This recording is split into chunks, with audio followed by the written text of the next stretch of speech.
I never thought I'd be that guy, the one who gets blindsided by something so gut-wrenching. My name's Mike, and I've been with my wife Emily for about 5 years now. When we first got together, everything seemed perfect. She was sharp, funny, a little bitchy, but in a way that I found charming. We had what I thought was a solid relationship, or at least I did. I mean, I was the guy who believed in loyalty and trust. Stupid, maybe, but that's how I was wired. Things started to change after the company trip last month. It was supposed to be just another weekend of team building, some drinks, maybe a little flirting here and there, but nothing serious.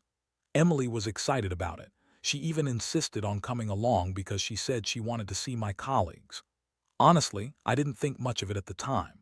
She's always been a bit jealous and controlling, but I figured that was just her way of showing she cared. The trip itself was fine at first. We stayed at a nice hotel, had some dinners, played some games, and I thought she was having a good time. But then something changed. I started noticing her phone more often. She'd be hiding it when I looked her way, texting someone nonstop, and whenever I tried to peek, she'd lock her screen or quickly shove it into her purse. It was subtle, but I'm pretty observant. She also started canceling our planned couples stuff after the trip, saying she was too busy with work or just needed some space. That immediately set off alarm bells for me. The most glaring thing, though, was her attitude. She became bitchy, dismissive, and downright rude sometimes. Little things, but enough to make me question if something was going on. Then one night I was just sitting in the living room, minding my own business, scrolling through my emails when I saw a notification pop up on her laptop. It was a message from someone named Jake, a guy from her office. It was casual at first, but then I saw her reply to him saying things like, "Can't wait to see you tonight, and don't forget I'll be waiting." My stomach dropped. I had no idea she was seeing someone else, much less that she was planning to meet him. I froze. I felt like I'd been punched in the gut. My mind raced. How could she do this? How long had she been cheating, and why? I couldn't believe it was happening, especially with my best friend, Mark. That's what made it all so much worse, because I trusted her, trusted Mark. And now everything was unraveling in front of me. I kept staring at that message, trying to process how I never saw it coming, how I'd been so blind to her lies. That night after I saw the message, I couldn't sleep. My mind kept going over everything. I felt like I'd been hit by a truck, except it wasn't just physical pain. It was a deep, hollow ache in my chest. I couldn't believe she'd been sneaking around behind my back, lying, betraying everything we'd built. And Mark, my best friend, how could he do this to me? We'd been through so much together. I never suspected either of them, not even a little. The next day, I started noticing more signs. Emily's behavior was even more defensive.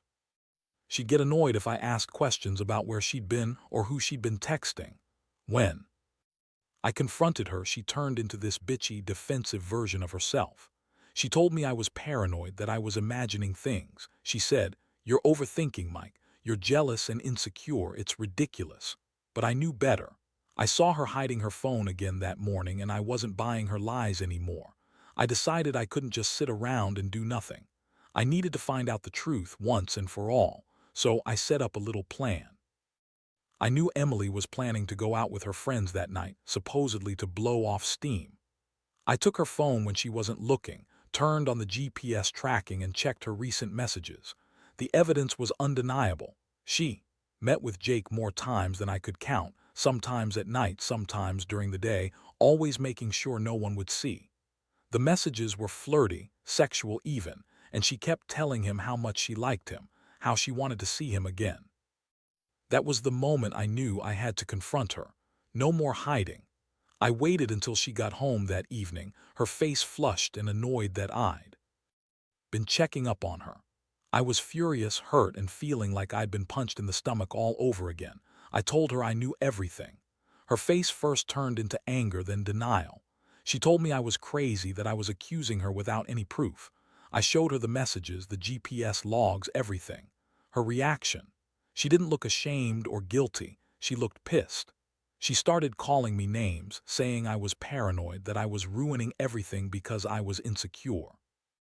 She even lied, insisting that Jake was just a coworker, that they had no affair, just some innocent flirtation.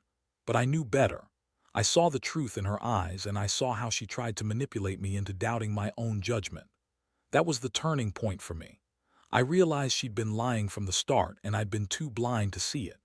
The betrayal hit me hard. She'd been cheating on me with my best friend during a company trip I thought was just about work and bonding. I honestly felt like my world was falling apart. After that confrontation, everything changed. The house felt colder, quieter.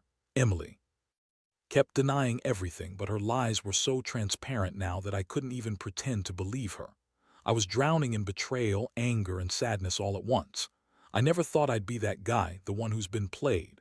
I kept replaying every moment, every sign I missed, every time I turned a blind eye.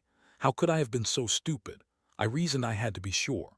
I wanted to see how deep her cheating went, how much she'd lied to my face. So I started digging more. I set up hidden recordings, checked her phone logs in secret, and even followed her a couple of times. It was brutal, knowing I was spying on her, but I needed to be certain. And sure enough, she was still sneaking around behind my back. She was meeting Jake whenever she could, always with some lame excuse. The sex part was obvious. I saw her texts where she talked about how hot he was, how much she enjoyed their secret encounters. That's when I finally realized she'd been lying about everything, even the little things. But the worst part was her attitude. Instead of feeling guilty or remorseful, she became more bitchy, more dismissive. She told me I was overreacting, that I was insecure, that I was imagining things, that she deserved to have some fun, and that I was just jealous because I wasn't satisfying her anymore. I mean, who the hell says that when they're caught? Her words stung worse than any punch. It was like she was trying to justify her actions, make me doubt myself, turn me into the bad guy. I remember the night I finally couldn't take it anymore. I sat her down and looked her straight in the eyes.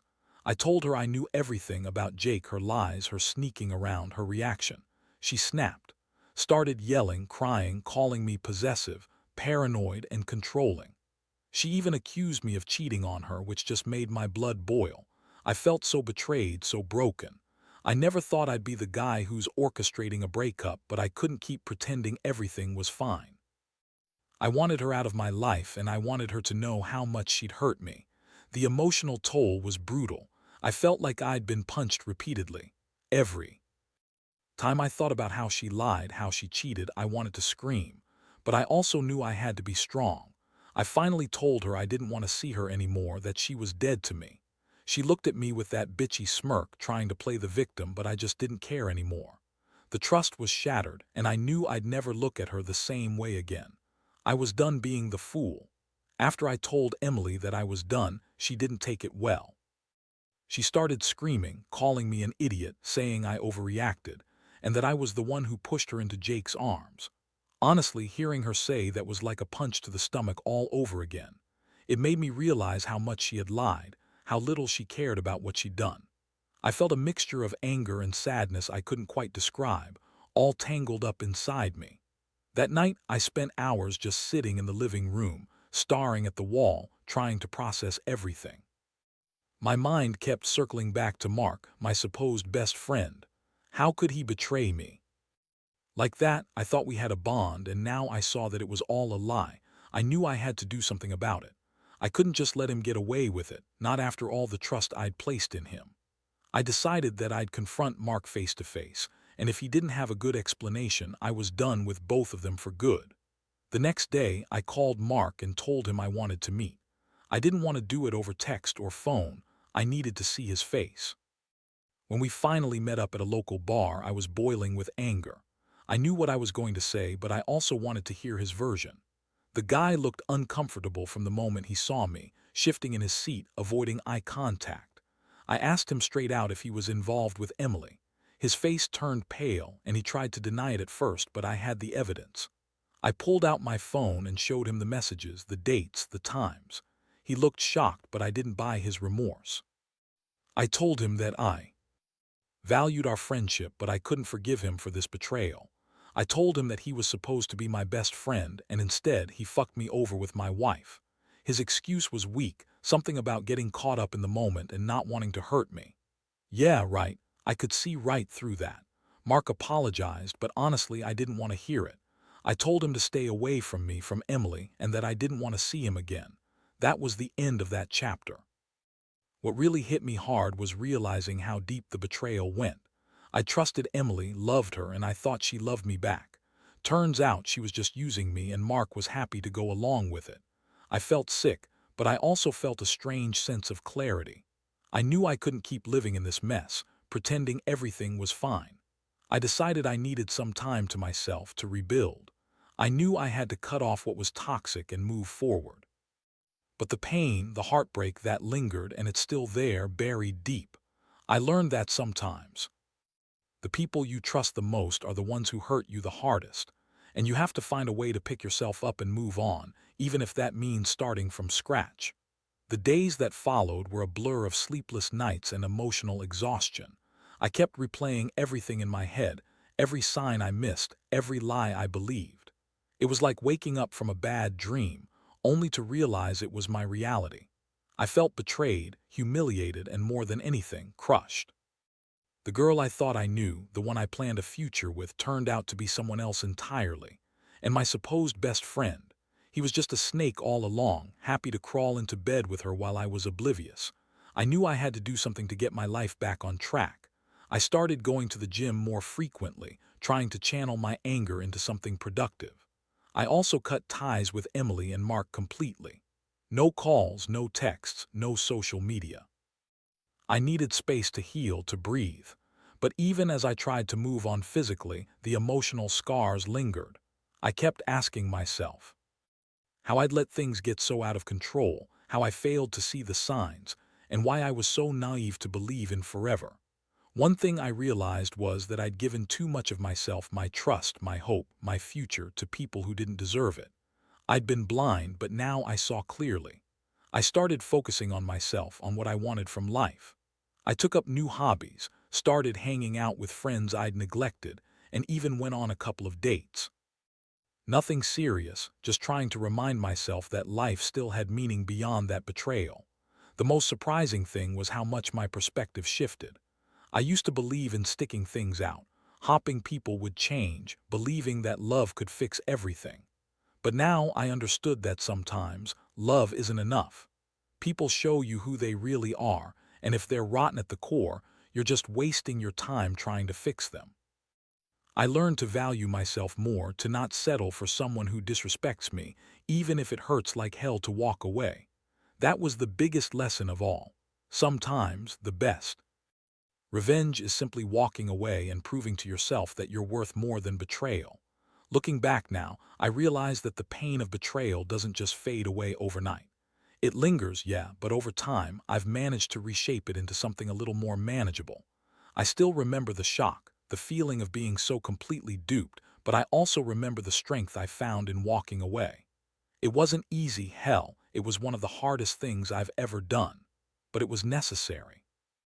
I had to reclaim what was left of my dignity and rebuild my life from the ground up. What I've learned from all this is simple but powerful. Trust is fragile, and people will surprise you, sometimes in the worst ways. It's easy to blame yourself, to think you should have seen the signs or done something different, but ultimately, you can't control other people's choices. The only thing you can control is how you respond. I chose to pick myself up, to focus on healing, and to recognize that I deserved better than the lies and betrayal I endured. Now I'm calmer, more cautious, but also more aware. I still get the occasional flash of anger or sadness, but they're less intense. I've come to accept that not everyone is worth your trust, and that sometimes you have to walk away for your own sanity. The betrayal hurt, it really did, but it also taught me resilience.